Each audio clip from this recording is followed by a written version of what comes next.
What is it do you like about Coke? I love the smell of it. Is raw.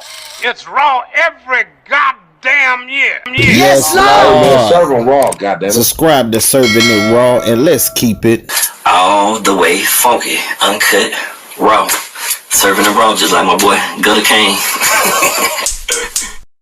Yes, Lord. You done tapped into Serving the Raw podcast. I'm your host, Gutter Kane, the Gutter Man. And today's special guest is an Oakland-born rapper, an actress, educator, and entrepreneur whose story is one of early industry highs, unexpected setbacks, and a powerful return rooted in purpose. Discovered by Ice-T as a teenager, she stepped into the spotlight early, but her journey didn't follow the typical script. From music to film, from teaching in special education to raising a family, she's lived multiple lives, and now she's back to reclaim her narrative. Servers, help me welcome to the show, Gripsta. What's up? Yeah, I grew up on your music, the contributions that you was able to put out.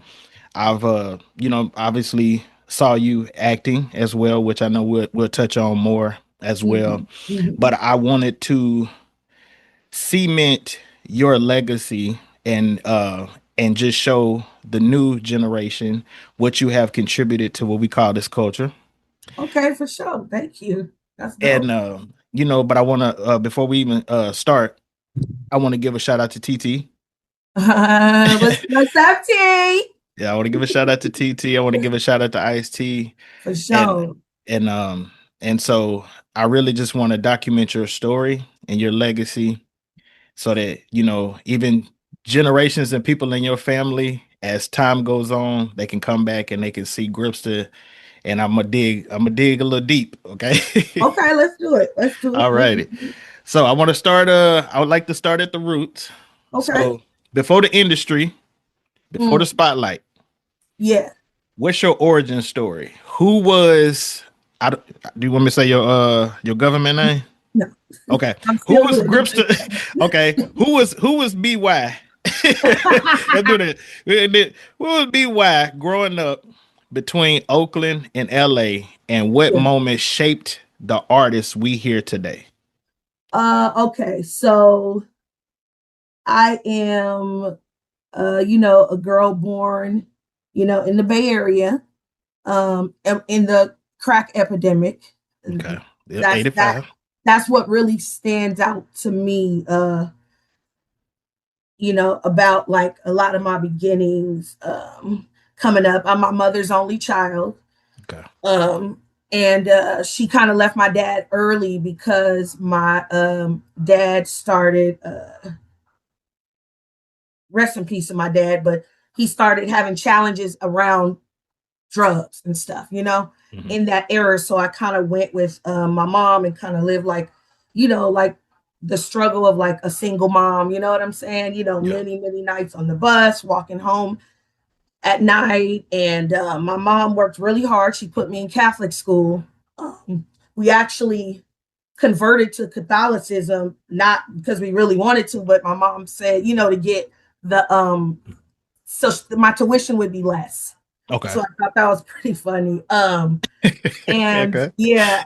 And I would dip and dab, with my dad and stuff like that in my family, and just, coming up, always, having good grades and stuff. And, but then just having like the juxtaposition of like, some of the trauma that goes with having a parent that's like on drugs, right? Yeah. So that would come with, just seeing a lot of things, young that maybe a kid shouldn't see, you know what I'm saying? Experience some things that kids shouldn't experience, being hungry all day because, maybe, your parent is getting high, shit like that I don't really want to. Oh no, we don't have to touch on. Yeah, we don't have to. I don't want to bring back any type of memory. Yeah. Anyway, going. My mom decided she doesn't like it here, even though she was born and raised in the Bay. Mm-hmm. Because of that whole epidemic and everything going on at that time, my mom just got up and left. and she got on the freeway to LA. So eventually I stayed back a little bit back. Once she got established, she sent for me and I came to LA. And when my mom got to LA, she immediately got into the entertainment industry as a comedian.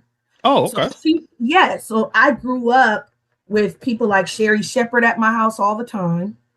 Um, Joe Torre, Oh shit! Shout out to um, Joe. Jamie Foxx in his beginning days was a close friend of my mom's.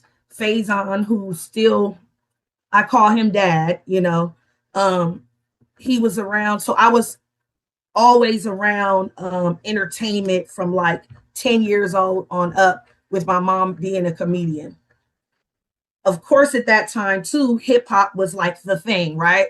So Mhm. I would listen to like DJ Quick, Ice Cube, Naughty by Nature, Two Live Crew, Ice T, NWA, Tribe Called Quest. All those people were people that influenced me that I would listen to, and I just fell in love with hip hop. I would take the music videos on Yo MTV Raps and all of that, and then one day I just decided maybe I can do this. So I tried it, and I was pretty good. And because my mom was already locked in with people, she was able to get me on a show, a live show in an adult comedy club. Okay. So I performed, people loved it. I found out about an ASCAP rap competition, and I got in that, and I kept like going from the semifinals to this, that, and then that's when I met Ice-T at the finals. Okay. I All had right. only been rapping 3 months You had only been rapping 3 months. when I met Ice-T. Damn. Okay. Okay. Hold on. All right. I gotta ask you this, not Okay. just as a fan, but for the culture. Okay. Mhm. Who are the top 5 artists that shaped you, and what did each of them give you that still shows up in your music today? Wow. Whew. So I think number one, No order. Just okay, yeah. top 5 that really shaped me. Yeah, because you named a few, off top, like as you were getting into your love for hip hop. So Yeah, I did. I yeah. would say Naughty by Nature, Okay. DJ Quick, I love DJ Quick. NWA. Uh-huh. That's 3. Um, I have to put Ice-T in there because I did meet him very young, and I feel like uh he definitely shaped me a Oh yeah. lot. And Okay. maybe a fifth. One more. What you got? Damn. Did I say Ice Cube? No, you said NWA. Ice Cube. Ice Cube alone too. Ice Cube. NWA, Ice-T, Ice Cube, Naughty by By Nature, and Nature. DJ Quick. And DJ Quick. Okay, Yeah, got it. yeah. Those are All my right. 5.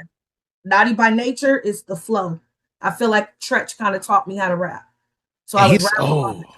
Yeah. okay. And he's so Yeah. underrated because he's able to do cadences Yeah.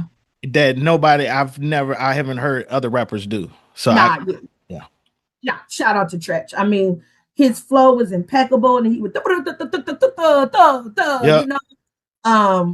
So he's kind of where I feel like I learned how to rap and like breath Okay. control and stuff. Ice-T, with The Colors was a big song like in my house, even before we knew him. Just that, being in Squeeze the LA, trigger. I was around the gang culture. So to hear someone put that on record, Uh-huh. Colors, about the gang shit, it was like, so he was so profound. So he shaped me in like being giving like the real spiel on like things going on like in your community and stuff like that. Like, he's just very brave. Okay. And he's very prolific. Ice Cube shaped me just the way he was also bold, you know what I'm saying? The way he was bold and his topics of his songs. He always had like from Nappy Dugout to and I might start slanging bean pies and the ghetto bird. And wow, he just personified the hood.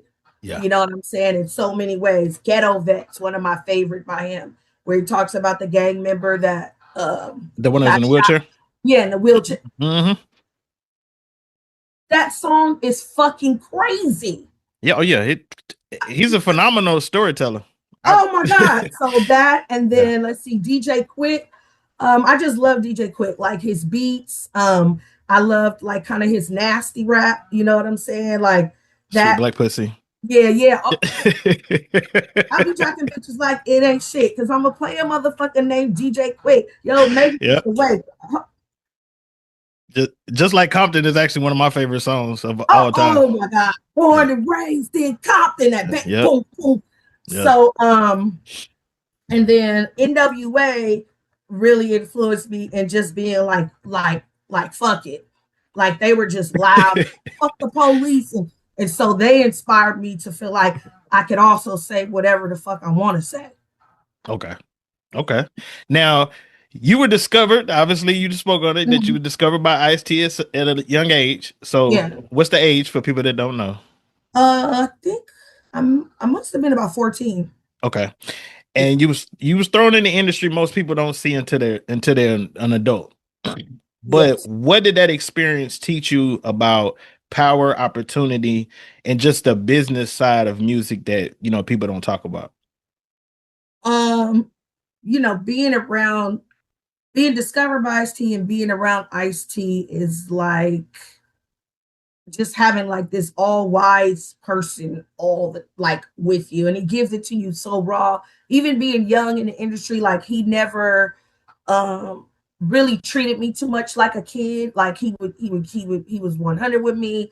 He would keep shit, you know, playing with you. I think that it kind of shaped me where I kind of grew up, you know, of course, faster than maybe other people, just being exposed to the music industry and seeing a lot of things around me. But I definitely learned early that you know, contracts are important, the business aspect is important. Okay. I mean, even dealing with him, it was contracts. Like I had a lawyer, he had a lawyer. It wasn't just like this is my little homegirl or my daughter, you know. I still learned that like um having things in writing is important. I would see my mom looking over contracts and going back and forth with numbers with the label and things like that. So I knew very early that it was important to do things um like, you know, the legal way, or the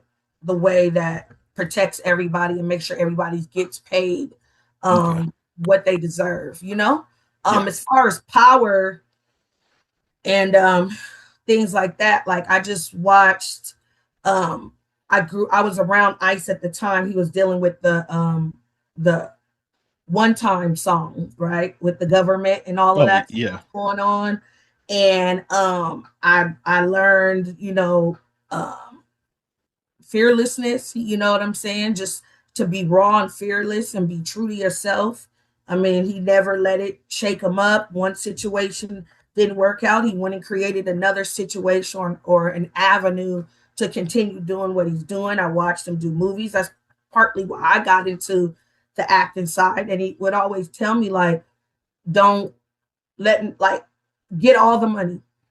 Gotcha. Get all the money. Like, don't let nobody try to box you in on you should do this or do that or play this or play that. Like, get the money. Like, it's out there, go get it. Like, fuck what people talking about. You know what I'm Okay. saying? And it's more than one way to get it. Okay. Now, I know that you spoke about this on numerous different outlets. You talk about your debut project. I know it was never officially dropped after everything was already in motion. And you spoken about how people disappeared after that. Oh yeah. Yeah. Oh my God. Okay, can you can you take us back to that emotional space? And what Wow. did losing everything really feel like at that age? And how did it reshape your identity? Wow. So I think at the time, it didn't really hit me that much. Like what I had and what I lost, because it happened all so quickly. Okay. For me, like I just went from like this regular person to kind of, like a celebrity, and everybody loved me and everybody was grip grip grip. And I had OJ Simpson's daughter was my stylist. Her name's Arnell. Okay. I had a dope publicist. I had the best lawyers. I was the most popular at the high school. I had the money. My mom had ended up quitting her job. Like we were just, what I mean? I was going on auditions. I was like living the Hollywood dream. And then after, going up to the label one day and just out of nowhere finding out that the whole label was just shut down, the whole rap division, everything just kind of like crumbled. Now there's no publicist, now the lawyer's not picking up, no more stylists.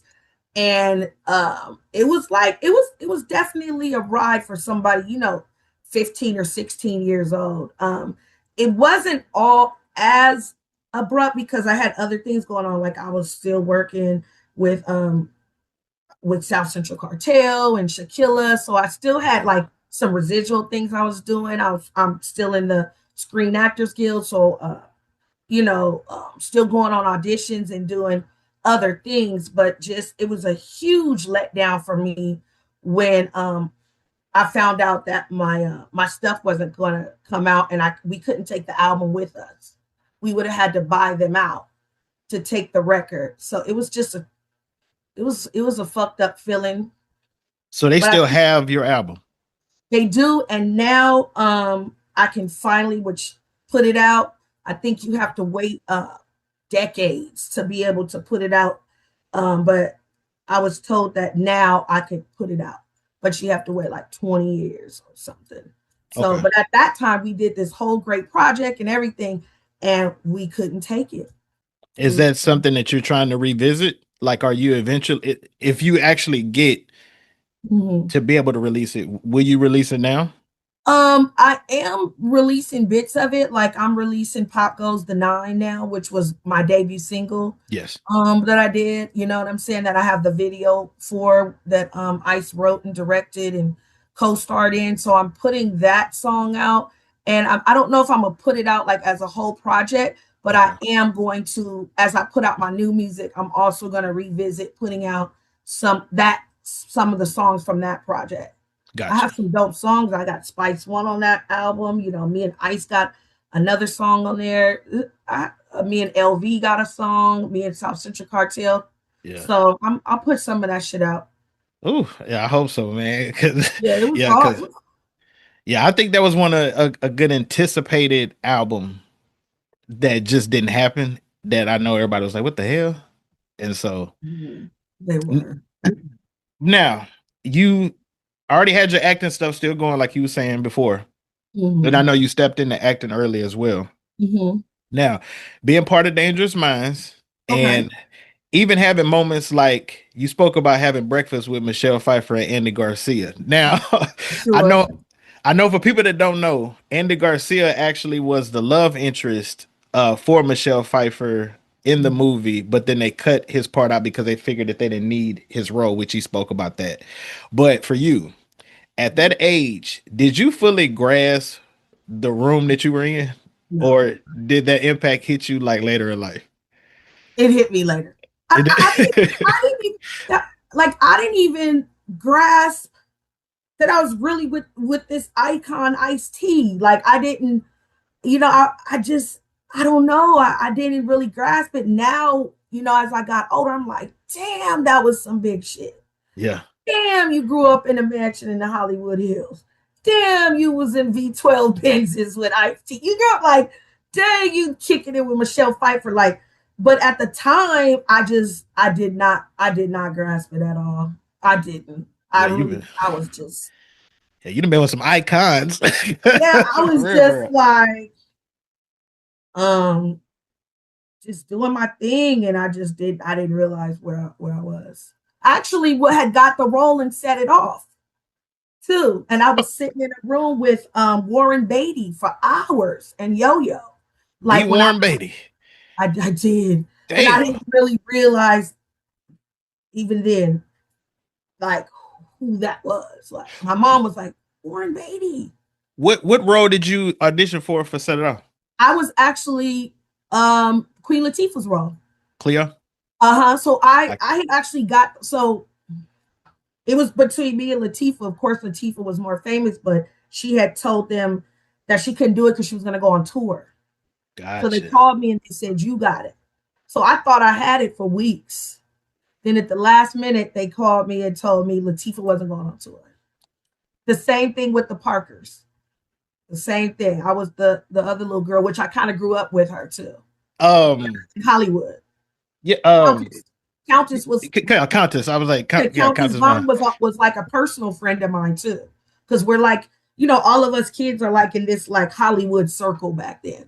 So we all like rubbed shoulders and kind of we all knew each other. So it was like first they said I had it, and then they said she had it. I can see you playing Cleo though. That's the crazy part about it. My audition was actually when they were sitting on the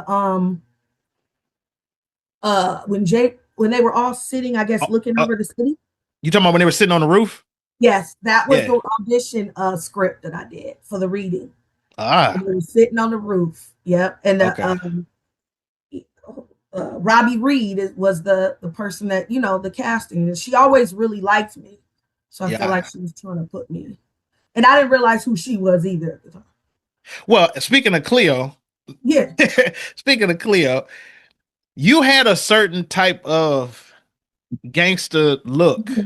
Okay. You still have that. I don't want nobody to don't get it misconstrued. You still got that same gangster ass look. But you've went from you have a dress, I don't know, it's more feminine, more sexy.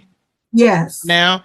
What was it that made you just like change it? Because like that's why I said I could see you playing Cleo because you kind of had like a more tomboyish gangsters, but now it's like more like a Bonnie, like a Bonnie and Clyde, like I shoot your ass in the face, but I'm sexy while doing it. I will, yes. There you go. It's like a Black Widow or something. Don't get it fucked up. But I think.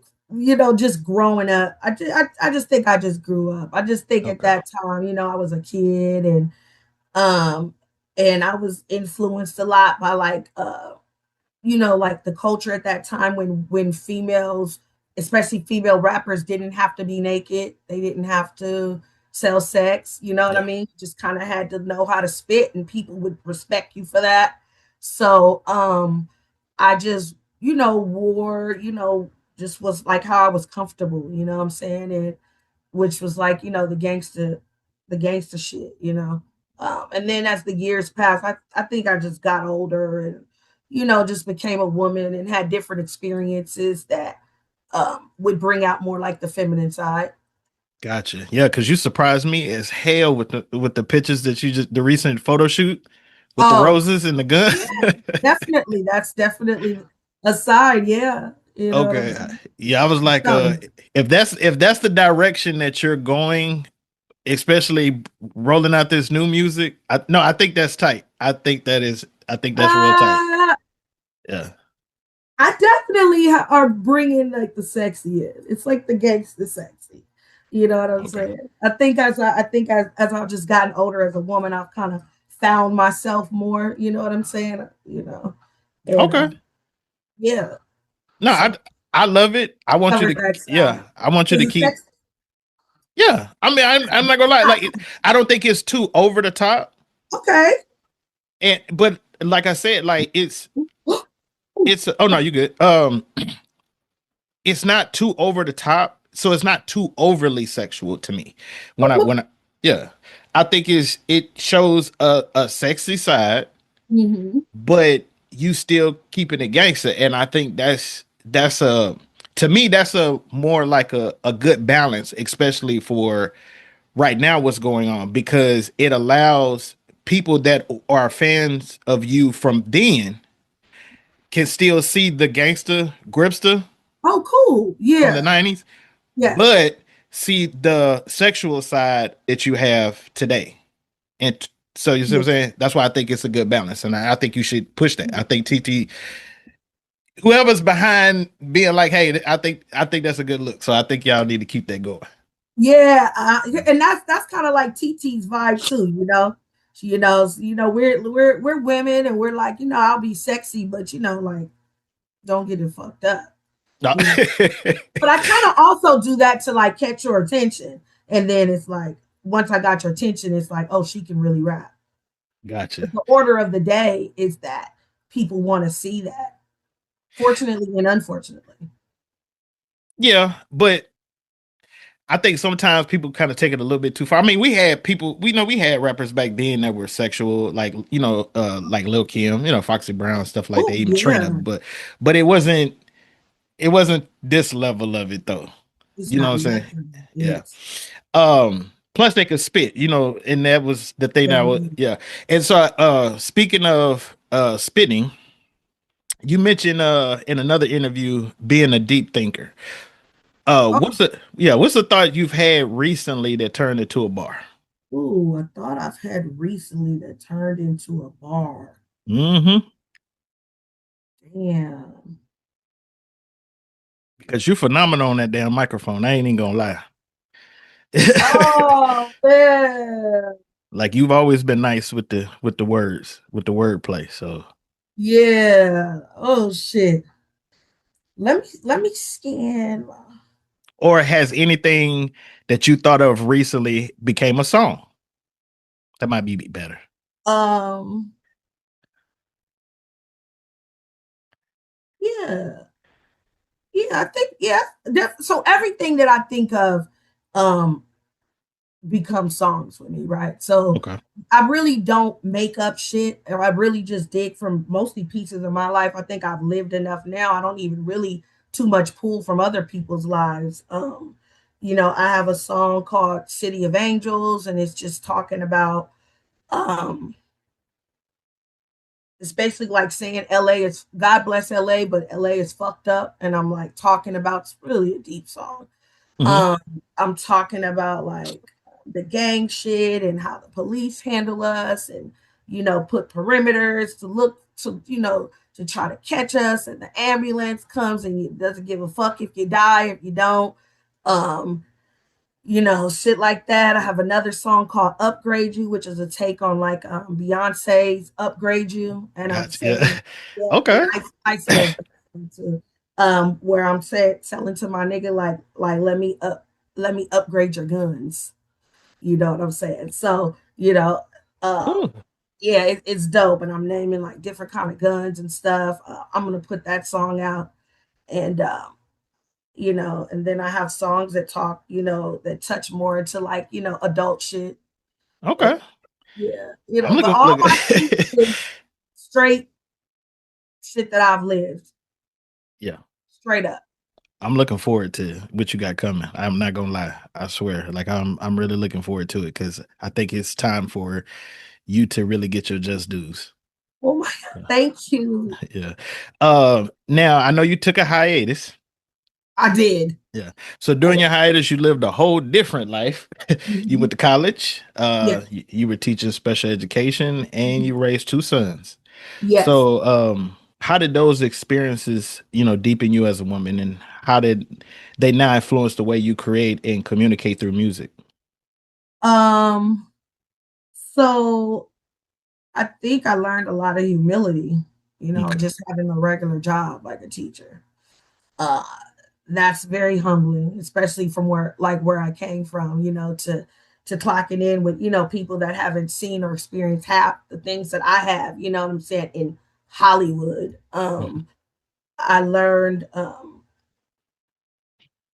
I learned about hard work, I learned about dedication, I learned about patience, and raising sons is not easy. I'm still raising them, they're teenagers. They're Okay. older teenagers now, but just oh, it shaped me too because just get growing up and having dealings with men and the things that come with that, like the heartbreak and you know the drama and the cheating sometimes and the fights and pulling yourself back together and having to still handle your business even if you're if a nigga broke your heart.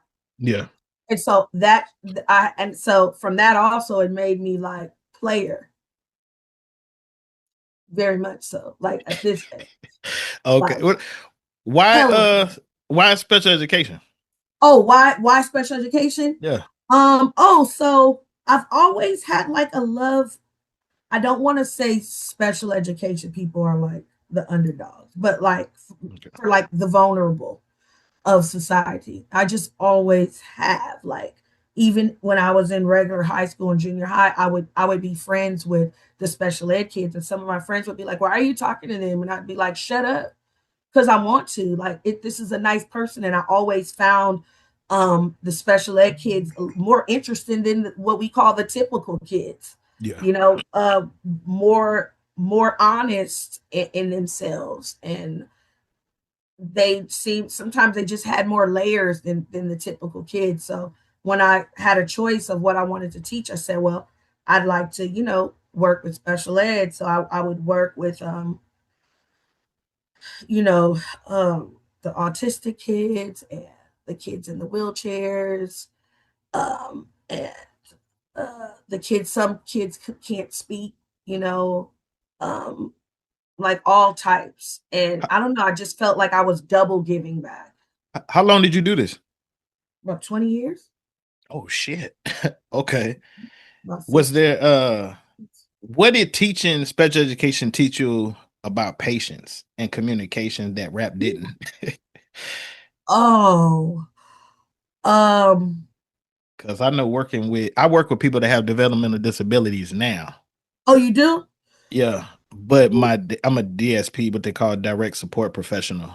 Oh, But dope. my dad used to be.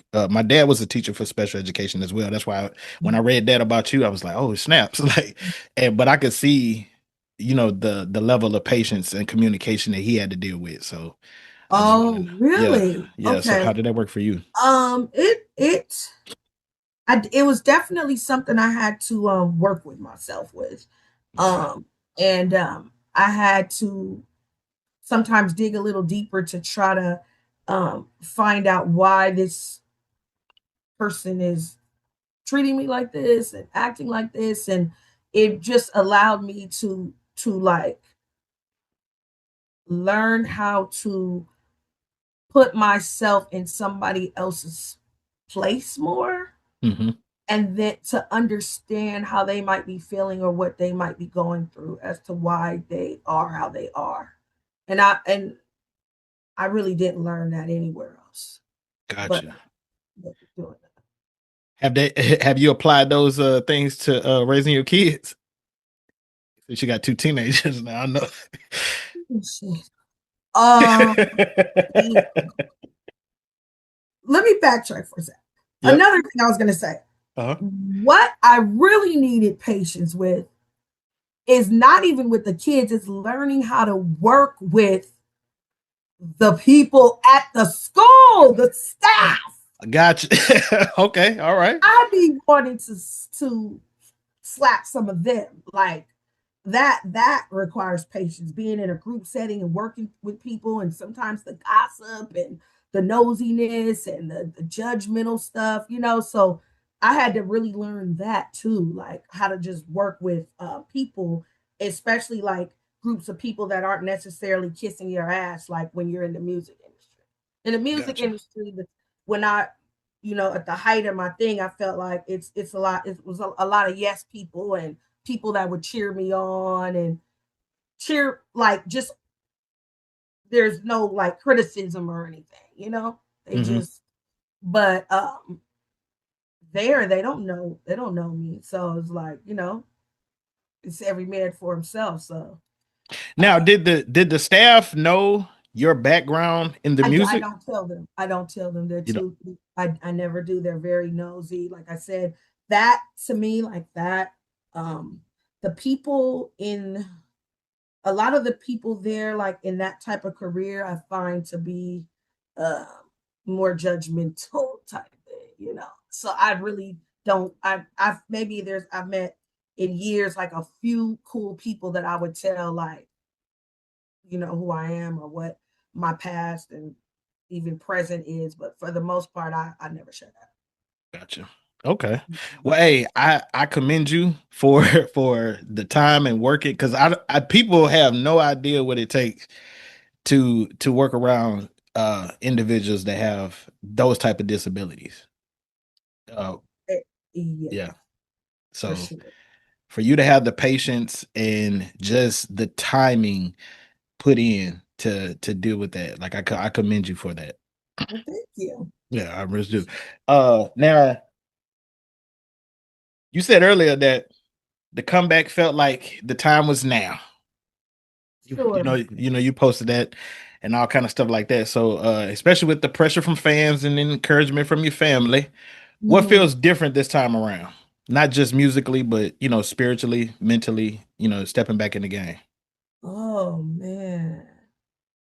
Um, what feels different? Mm-hmm. I think that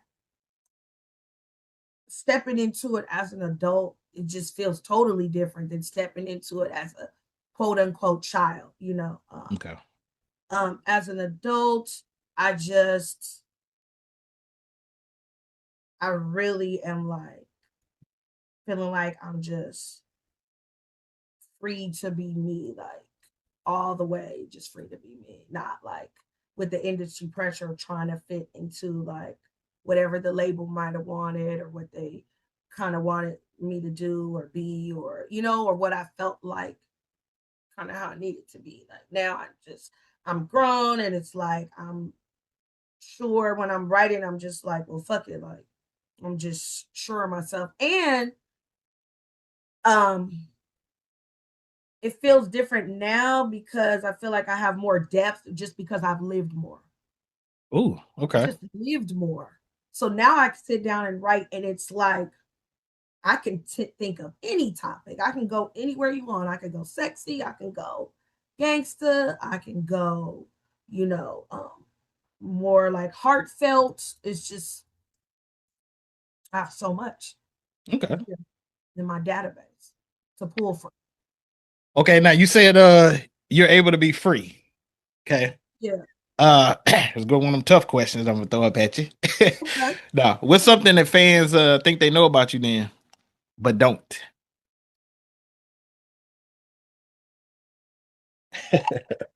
Damn. Mm-hmm. Think they know about me, but don't. Yep. I think maybe I'm actually like a sensitive person, and I don't think they know that. Like I'm sensitive like in a way like I'm very What? like overprotective of my family. Okay. I'm sensitive. I'm somebody that can watch the news and like I tend to like internalize other people's shit that other people go through. Sometimes Okay. too much. Like it can keep me up at night. And I don't know. I've kind of always been like that. I just never have showed like that side in my music, but um I'm very like in tune like with the world and like the pain of the world. Okay, how are you dealing with that? Because now we're in the time because me and you roughly probably around the same age. I grew up, I was born in 83. Mhm. So, for us, we had to either hear something happen from somebody or we had to see the news. Now, everything that happens is right there. As soon as you get on your phone, boom. Right. How do you deal with being so sensitive Mhm. in a world, well, in a time where everything is so hurtful and it's automatically, you know, um visual. It's like Yeah, there. I know what you're saying. I think I've kind of trained myself. Okay, this is how I deal with it. No, but right? No. So I think I've just kind of trained myself at this point, like with the understanding that all this shit is shit I don't have no control of.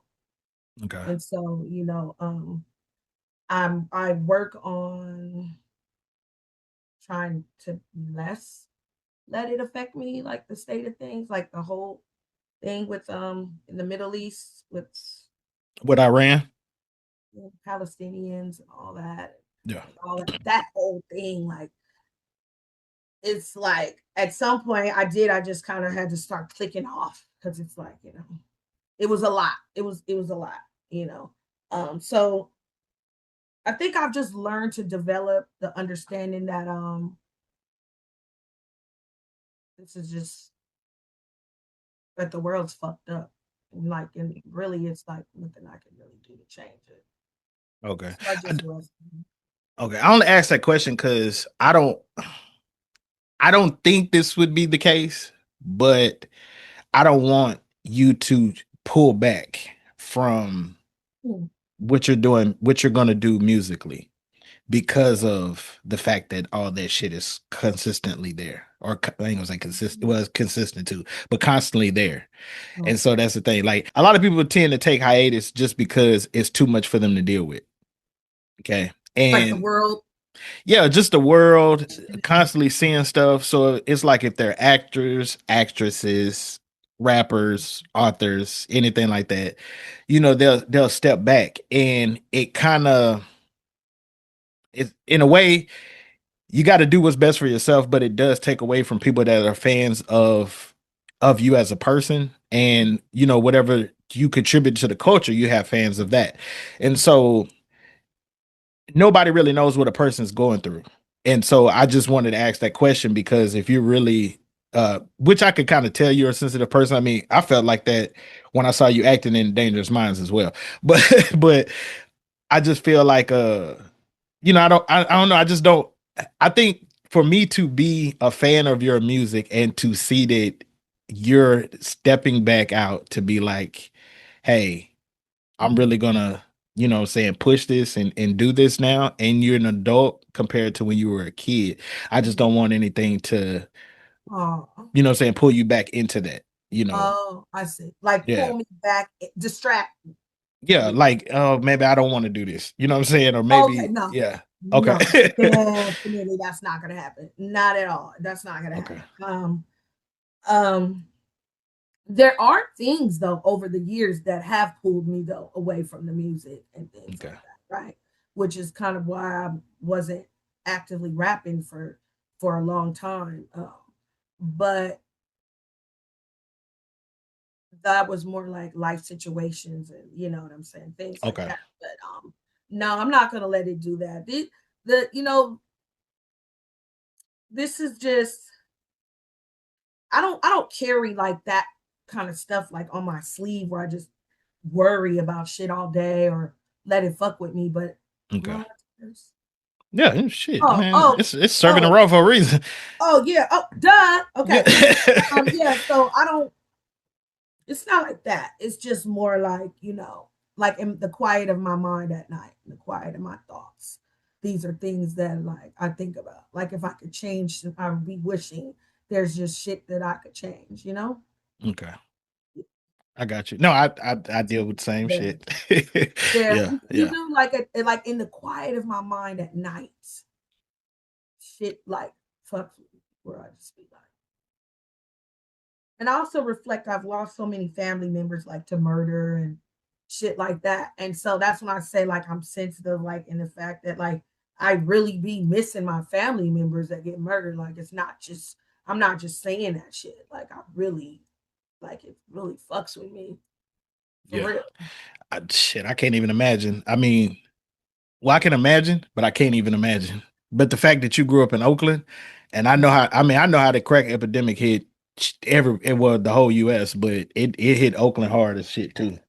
It did and it's still fucked up. It's like, you know what I'm saying? The shit still this shit is just still fucked up. Yeah. It's just still- But going to your track, I'm gonna speed it up to your track. This is Cali. Okay. All right. Yeah. So I know that's not necessarily a response to Scarlett. So I don't want nobody to be like, she responded to Scarlett. She just it's a representation of where she's from. So I know it's a statement about the realities of California life, But what responsibility do you feel, if any, to balance authenticity with the impact of those messages, have on younger listeners, audience, fans? Oh, okay. So like you Yeah. saying like when you talking the gangster shit, like Yeah. Like, do you feel like there's any responsibility? I personally don't think that. I feel like we should raise our own damn kids. I'm thinking like, But do you want me to say I don't feel no responsibility? I know that's fucked up. no, I don't. yeah, I mean, I don't, like I said, I don't personally think that should be the case. I mean, I do think there's certain things that we all need to kind of watch for, but I don't think it's our 100% responsibility for them taking something that is considered an art out of context and using it to justify them doing some foul shit. Yeah. I But that's mean, my opinion. I totally agree. I mean, I nobody really felt that responsibility for me.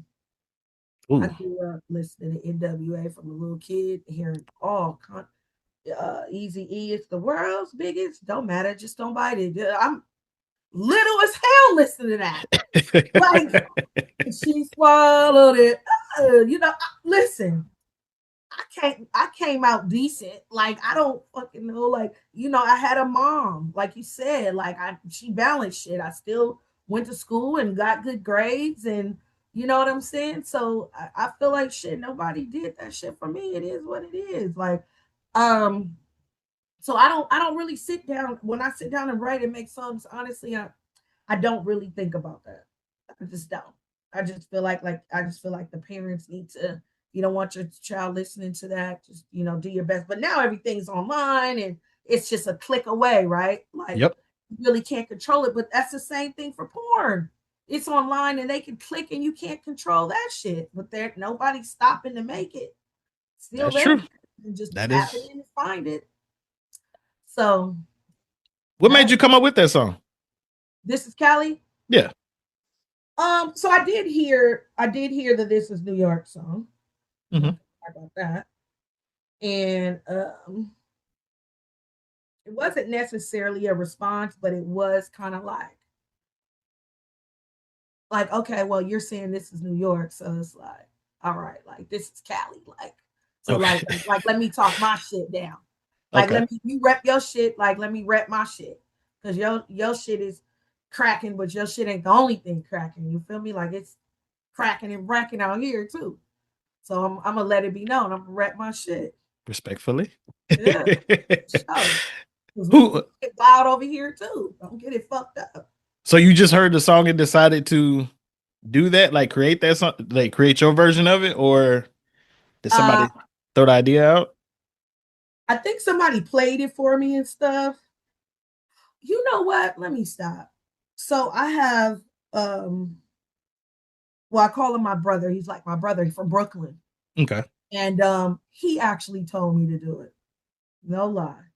He put me on it. He said, it's this girl doing this. He showed it to me. Shout out Nitty.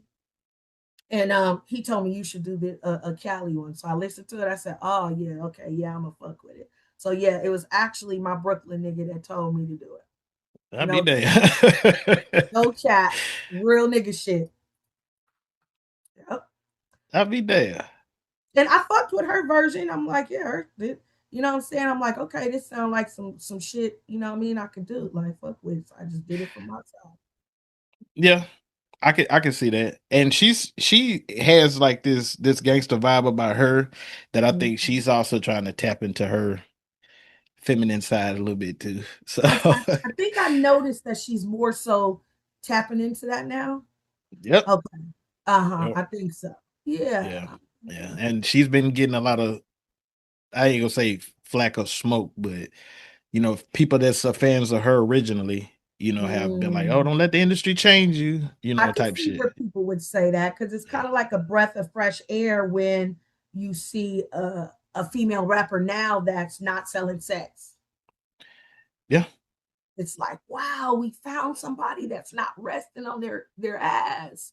That's why I want you to keep going because we need that shit right now. Like I'm telling you, like, We do. yeah. We do need it. We need it. I think people are kind of ready for it. Yeah, You know? because what you did with the murder squad and all that, man, like, yeah, that's phenomenal bars right there. Thank you so much. That was so fun. I Yeah, that's phenomenal bars. really love South Central Cartel too. They're like they are family for sure. That's what's up. Yeah. Now you spoken on the pros and cons of how women are represented in hip hop today. I know you spoke on it. Well, you touched on it since we've been on here together, but I know you spoke about it in another interview. And so, if you could shift like one thing about the current space for female artists without taking away from their freedom, what would it be? I wish it would go back more to like more of an emphasis still like on lyricism and stuff like that. Like, you know what I'm saying? Like even if you want to show your ass, like, you know what I'm saying? Let's just kind of concentrate, keep it still like for the love and the sport of like hip hop though. Like, you know what I mean? Like still try to like really rap, spit bars. And I'm not saying some of the girls do, but some of the girls to me don't. They just sound silly. Yeah, like, the majority of them don't carry the substance. It's no substance. Yeah. And So everybody don't agree want to hear substance all the time. Shit, neither do I when I'm turned up, about to party and do my shit. Sometimes I just want to hear blah blah blah over a beat and fuck my baby daddy. You know what I'm saying? But we kind of can't have too much of that type shit. Like we, you know what I mean? So I just wish that we could like bring it back a little bit more to like still like the sport part of it too. Okay. You know what I'm saying? Like not just so packaged and like, I don't know. Hip hop is just different now. You can tell it's just been like bought and sold and it's just packaged. A lot of it is packaged up like fast food and shit. It's not like when me and you were coming out.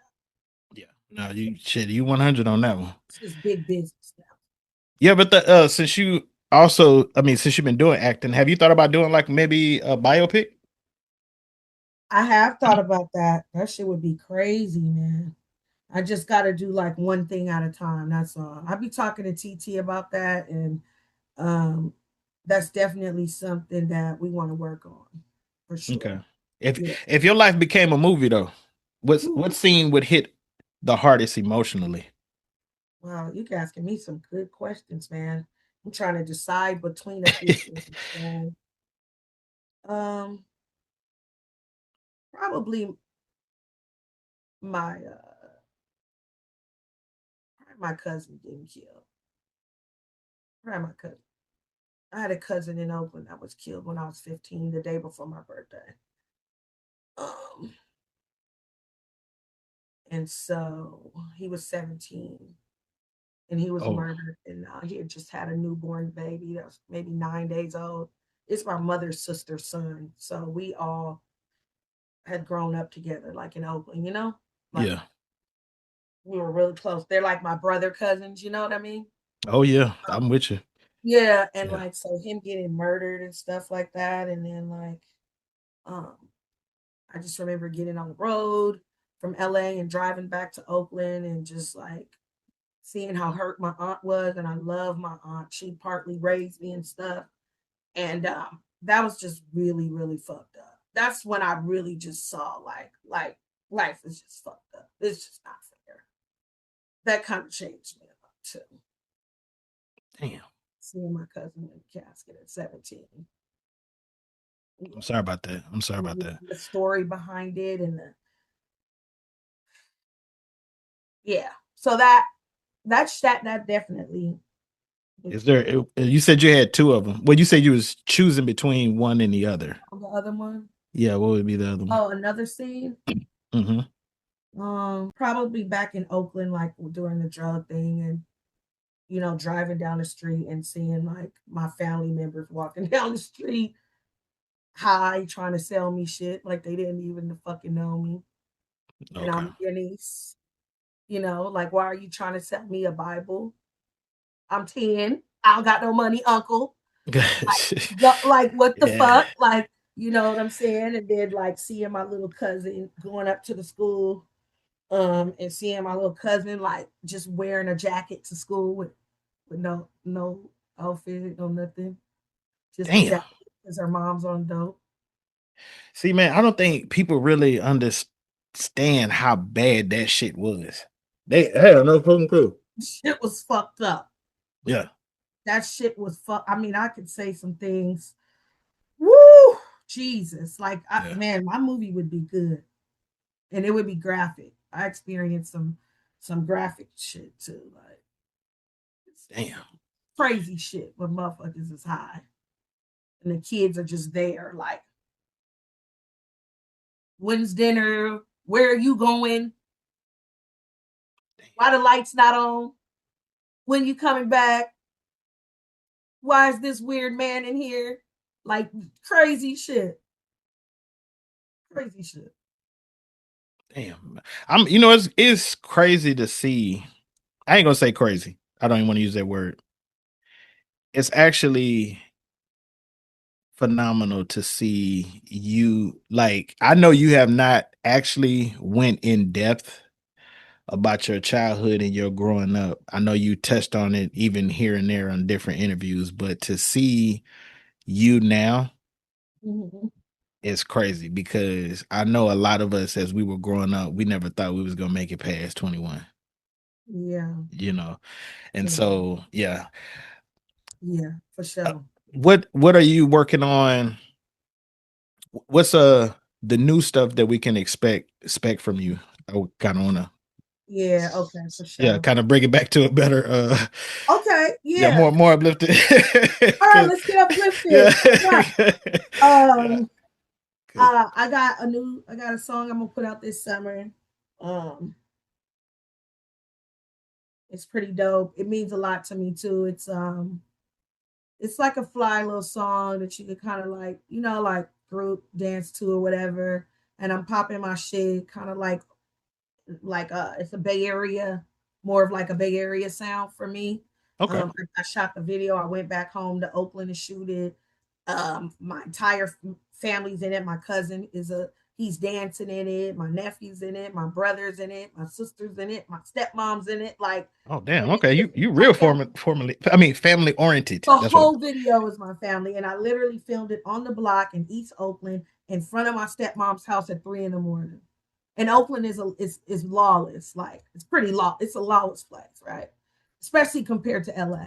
Like literally, we brought out a big ass speaker as tall as me, played the song through the speaker, and the videographer just shot the video. And it's early morning. We did it for 2 hours. Nobody came out.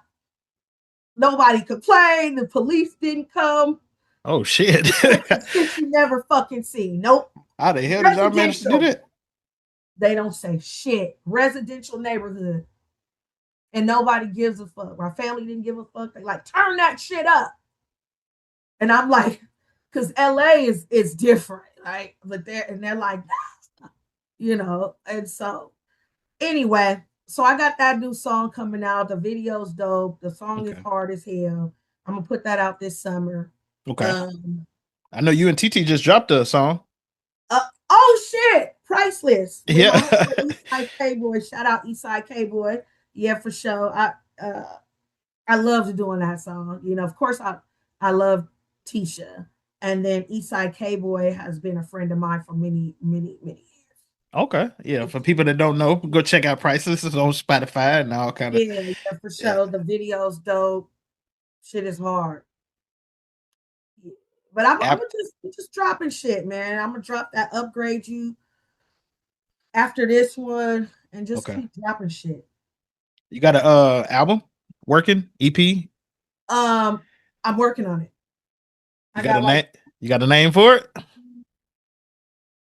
I do have a name, but I'm not ready to reveal yet. Okay. I do. You will soon see. Okay. I can't wait. You're gonna love. Okay. Because you respect real music too. Oh hell yeah. Of course. So shit, yeah. I'm a hip hop head for real. Yeah, this is gonna be right up your alley. Okay. We keeping it. It's like some gangster shit, but then I mix the sexy shit in too. Yes. Shit. Okay, I'm holding you up to that shit now. Yeah, nah, for sure. I'm for sure. It's gonna be hard. Okay. Now, I don't like ending with what's next because this Okay. platform is about documenting legacies. Okay. Okay. So when it's all said and done and somebody finds your story years from now, that means somebody find it, you know, they start digging up the damn pyramids in Egypt or the Empire State Building, and they somehow uncover our interview. What do you want them to understand about your contribution to the culture? Dang.